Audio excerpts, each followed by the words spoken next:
আসসালামু আলাইকুম প্রিয় বন্ধুরা। ছাদের উপরে কখনো কবরস্থান হয় বা কবর হয় আপনারা কখনো হয়তো দেখেন নাই, আমার জীবনে আমি কখনো দেখি নাই, এই প্রথম 5 তলা বিল্ডিং এর উপর আপনারা দেখেন। কবর বলবেন না মাজার বলবেন সেটা আপনারা কমেন্ট বক্সে লিখে দিয়ে যাবেন। আসলে কি এটা কবর না মাজার এটা আসলে কিন্তু আমি বুঝতে পারতেছি না। এটা 5 তলা বিল্ডিং এর উপরে সিস্টেম করে এটা সাজানো হয়েছে, ঠিক আছে? আপনারা দেখেই বুঝতে পারবেন যে আসলে এটা কি কবর না মাজার, ঠিক আছে?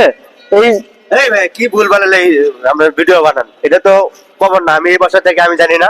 ও আচ্ছা আচ্ছা, এটা তো আমার মালিক বাসায় সাথে ডিজাইন ও বানায়। ডিজাইন, এটা ডিজাইন। ও আচ্ছা আচ্ছা ভাই, আমি বুঝতে পারি না ভাই, আসলে ডিজাইনটা দেখে মনে করছিলাম যে এটা মাজার অথবা কোনো কবর। না ভাই ঠিক আছে, এটা আচ্ছা, আচ্ছা। ভিডিও বানানো আগে এটা উচিত ছিল মানে ভালো করে। আচ্ছা আচ্ছা ঠিক আছে ভাই, ইনশাআল্লাহ ভাই নেক্সট আর এরকম হবে না। Next এরকম হবে না আচ্ছা আচ্ছা ভাই। ঠিক আছে। তো বন্ধুরা এরকম আমার মতো ভুল কখনোই করবেন না। ভিডিও বানানোর আগে অবশ্যই কি বিষয় না ভিডিও বানাচ্ছেন সেই সম্পর্কে আগে জানবেন, তারপরে ভিডিও বানাবেন। তাছাড়া কিন্তু এরকম ভাই পাবলিকের পিছনে খাইতে হবে, এরকম মাজার আর কবরস্থান যাই বলে না কেন এরকম ভুলভাল আর করা যাবে না।